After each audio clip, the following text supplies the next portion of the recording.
Hello and welcome to the John Ark Show. Today's episode is called How Do You Deal with Psychotic Neighbors?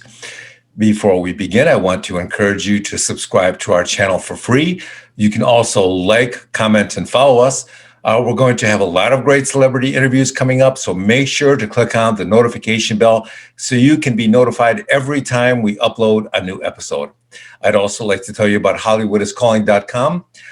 It's a service that allows you to purchase live calls with more than 100 celebrities, and the prices start out at just $19.95 for a live call. So give it a try. You can buy a call for yourself or as a gift for somebody you care about. HollywoodIsCalling.com. Now, let's get started. Everybody wants to be a homeowner. You know what sellers never tell you about? They never tell you about the psychotic neighbor they've had next door for the last 5 or 10 years, that they've had to endure torturously, and that's the secret reason they're selling the house. It's amazing how many people have to move because of psycho neighbors, crazy parties, criminal activity next door, crazy kids, endless nonsense like that just drives people insane. First, before we get into this, let's define psycho neighbor. They fall into 3 categories. Category number 1 is called the level 1 psycho. This one's not too bad. This neighbor is more annoying than anything else. A level 1 psycho may let his dog go to the bathroom on your front yard. His crazy kids may leave their bikes and their toys and their junk on your property. These are just annoyances and not really a big deal. Next, you have level 2 psycho neighbors. These are creeps who will come onto your property and look for something to borrow, like a garden hose, or they'll come over and go through your mailbox to see if you accidentally got the check that they were waiting for, because their check's been missing for a week and they can't find it. So level 2 psychos can be really inappropriate or even crazy, depending on what they do and how often they do it.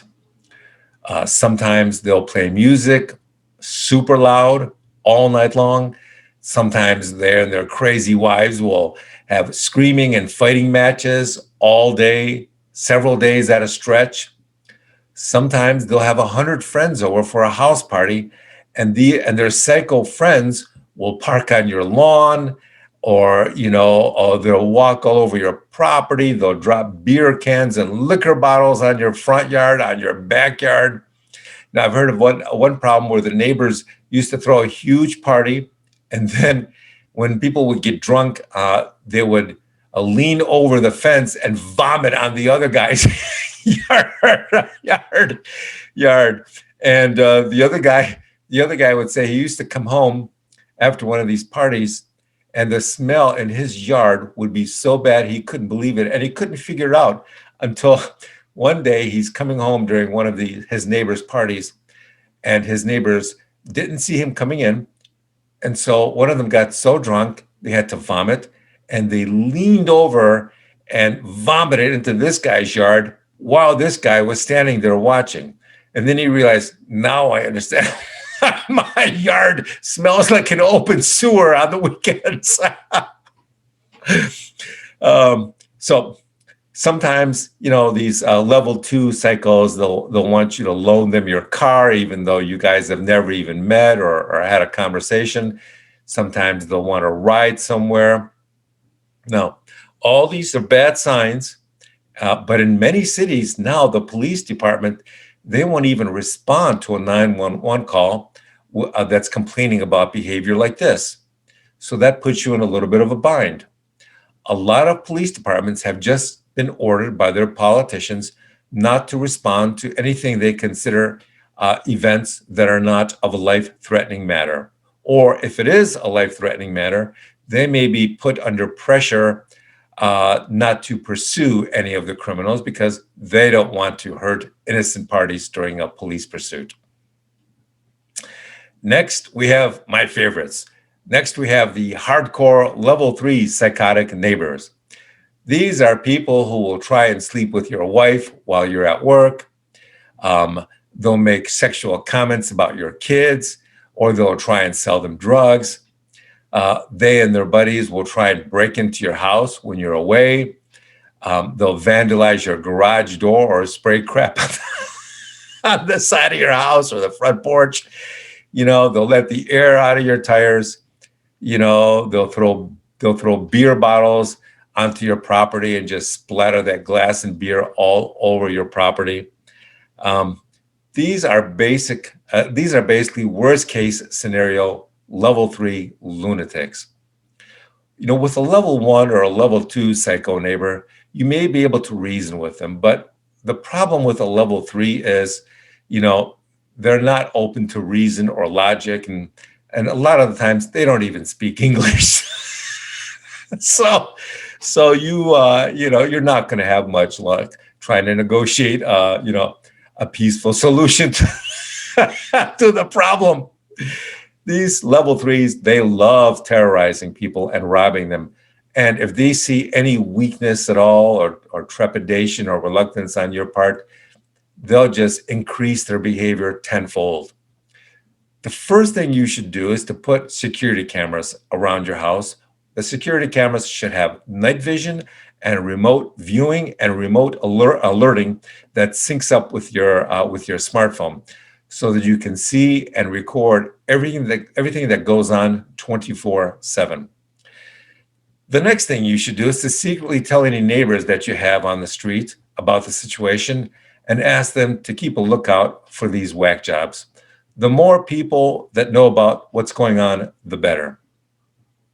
The next thing you should do is to make an appointment with a police detective to get his advice about what to do.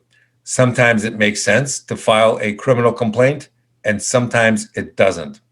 By talking to a detective, you can get some additional guidance on how to proceed with this mess. Home alarms may or may not work, but I'll tell you what really works in a dangerous neighborhood. Get a couple of pit bulls and let them run around the yard. Make sure you get them when they're young, so that the puppies bond with you and the rest of the family. And once they bond, they're never going to hurt you, hopefully. That's the goal. For some reasons, criminals and gangbangers and psychos tend to avoid houses with pit bulls. They probably learned a lesson years ago and probably snuck into the wrong house, and they had their legs or their arms or their necks chewed on by a pit bull or a family of pit bulls for an hour or two before they barely escape with their lives. So, that's something you should consider as an option. The next thing you have to do is to decide, is the situation bad enough to cause you to have to sell your house and move? I know that's a big decision and a hard decision, but in some cases, it is the only safe option to proceed with. I know celebrities in California who have had to move from their mansions because gangbangers or drug dealers moved in next door and just made their lives a living hell. I know one celebrity who woke up in the morning with his wife, and they looked out the window of their bedroom, and there were 4 gangbangers on their front porch just talking and smoking dope and playing with their guns.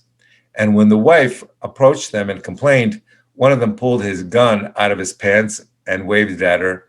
She immediately turned around, went back into the house, and they put the mansion up for sale and moved.